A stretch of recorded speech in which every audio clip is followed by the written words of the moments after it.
Hi, what's going on? I'm reading John 16 today. I know I did an earlier recording, but sometimes I like to take an opportunity, especially if my mind is restless and I'm at home. Right now I'm at home.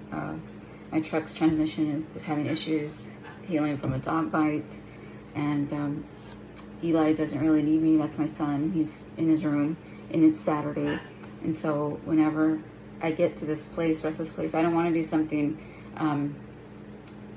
meaningless and just be lazy all day with the TV. I want to go ahead and dive in the Word. And I'm glad you're stopping by and joining me in this reading. I hope you are well and that you join me in this prayer. Thanks. I want to pray this time for our nurses and our doctors, if that's okay with you all. Especially since I was there at the hospital and they were so good to me. They really were. Everything hurt, even if they looked at my direction. I was already hurting. So I just want to thank them for what they do. And I think we don't say thank you enough. So please join me.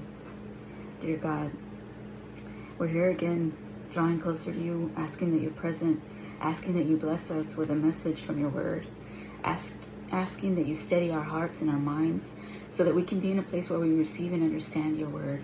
Lord, we are blessed to read it. We are blessed to know it as true, and we are blessed to know you. I ask that we have hope and faith and put all our cares, our concerns, our troubles at your feet and know all will be well. Lord, I lift up today our nurses, our doctors, all our first responders, those that provide aid in terrible times and chaotic times. They comfort when families don't know how to really receive bad news and are dealing with bad news and don't know a way forward.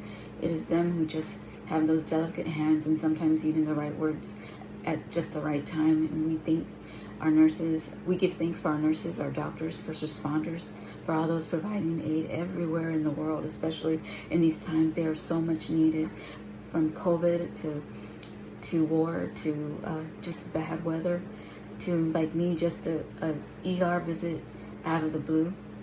They're there and they're ready to answer the call, and we give you thanks for them. I ask that you bless them. I ask that you give them extra energy and strength and courage, and that they are protected from people that mean to do them harm and get in their way, distract them from what they're doing, Father God. May you bless and keep them, and we thank you for today. In Jesus' name I pray. Amen. Okay. John 16. These things I have spoken to you, that you should not be made to stumble. They will put you out of the synagogues. Yes, the time is coming that whoever kills you will think that he offers God's service. And these things that they will do to you, because they have not known the Father nor me. But these things I have told you, that when the time comes, you may remember that I told you of them. So when the time comes and these things do come to pass, and there is persecution, and there is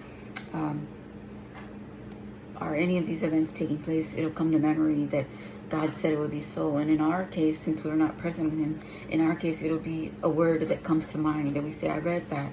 That's what he did say. That is what the gospel says about it. That is what John 3:16 is about.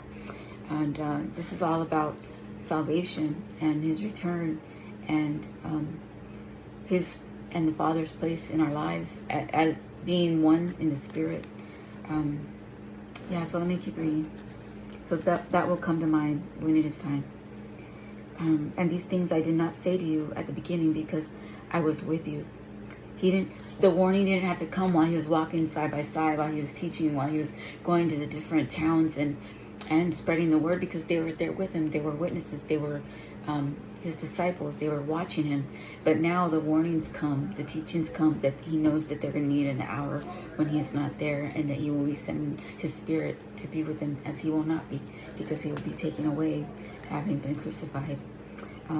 But now I go away to him who sent me, and none of you ask me, where are you going? But because I have said these things to you, sorrow has filled your heart. Nevertheless, I tell you the truth. It is to your advantage that I go away. For if I do not go away, the Helper will not come to you. But if I depart, I will send him to you. And when he has come, he will convict the world of sin and of righteousness and of judgment. Of sin, because they do not believe in me. Of righteousness, because I go to my Father, and you see me no more. Of judgment, because the ruler of this world is judged. I still have many things to say to you, but you cannot bear them now. However, when he, the Spirit of truth, has come, he will guide you into all truth. For he will come, he will guide you into all truth, for he will not speak on his own authority, but whatever he hears, he will speak, and he will tell you things to come. He will glorify me, for he will take of what is mine and declare it to you. All things that the Father has are mine. Therefore I said that he will take of mine and declare it to you. That's the work of the Holy Spirit he's talking about there. A little while and you will not see me. And again, a little while and you will see me, because I go to the Father. Then some of his disciples said among themselves, what is this that he says to us? A little while and you will not see me, and again a little while and you will see me, and because I go to the Father. Remember, he's talking about they won't see him anymore because he'll be crucified, he will be dead, but he will rise from the dead on the third day, and they will see him. And then they will see him no more, because he will ascend back to heaven and he will be with his Father. And there will be things that they know after the fact, after the vision of him, after his resurrection. They will know things to be true. Right now, he's speaking to them, he's telling them things, and like us, we don't believe it until we see it. It doesn't make sense until we picture it with our own eyes, or it's something tangible and we get it. So that's what's happening here. So they're amongst themselves saying, what is he talking about? Let's see. They said, therefore, what is this that he says, a little while? We do not know what he is saying. Now Jesus knew that they desired to ask him, and he said to them, are you inquiring among yourselves about what I said? A little while and you will not see me, and again a little while and you will see me. Most assuredly I say to you that you will weep and lament, but the world will rejoice, and you will be sorrowful, but your sorrow will be turned into joy. A woman, when she is in labor, has sorrow because her hour has come. But as soon as she has given birth to a child, she no longer remembers the anguish for joy that a human being has been born into the world. Therefore, you now have sorrow, but I will see you again, and your heart will rejoice, and your joy no one will take from you. And in that day you will ask me nothing. Most assuredly I say to you, whatever you ask the Father in my name, he will give you. Until now you have asked nothing in my name, and you will receive, that your joy may be full. The anguish which it's coming, his crucifixion, losing him, horrible. Sadness, emptiness, fear. They had all of these things going on, and it wasn't until they see him again that they realized that everything had passed as he said it would, as it was written. Jesus Christ has overcome the world.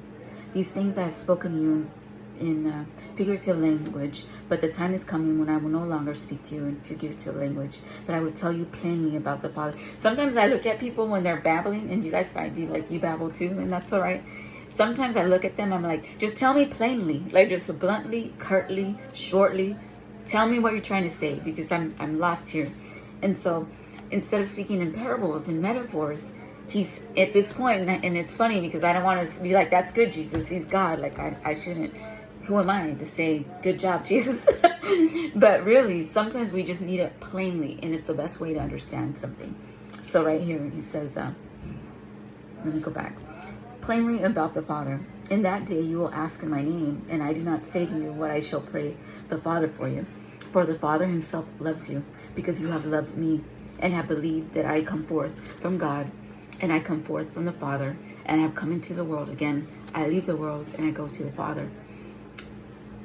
There will be no more question. It sounds like who sent him, that he returned, and that he goes back with. And that if they believe him, and if they believe in the miracles, they believe in God the Father. And they believe that they are not alone, because just as he ascends into heaven, he will be sending his Spirit to live among them. And his Spirit is in those that believe. You never know it, but sometimes that thing that you love about a person, their calm, their loving spirit, their faith, sometimes that's Jesus all in them. That's love, because God is love. His disciples said to him, see, now you are speaking plainly and using no figure of speech. Good job. That's what they're really saying. Now we are sure that you know all things and have no need that anyone should question you. By this we believe that you come forth from God. Jesus answered them, do you now believe? Indeed, the hour is coming, yes, has now come, that you will be scattered, each to his own, and will leave me alone. And yet I am not alone, because the Father is with me. These things I have spoken to you, that in me you may have peace. In the world you will have tribulation, but be of good cheer.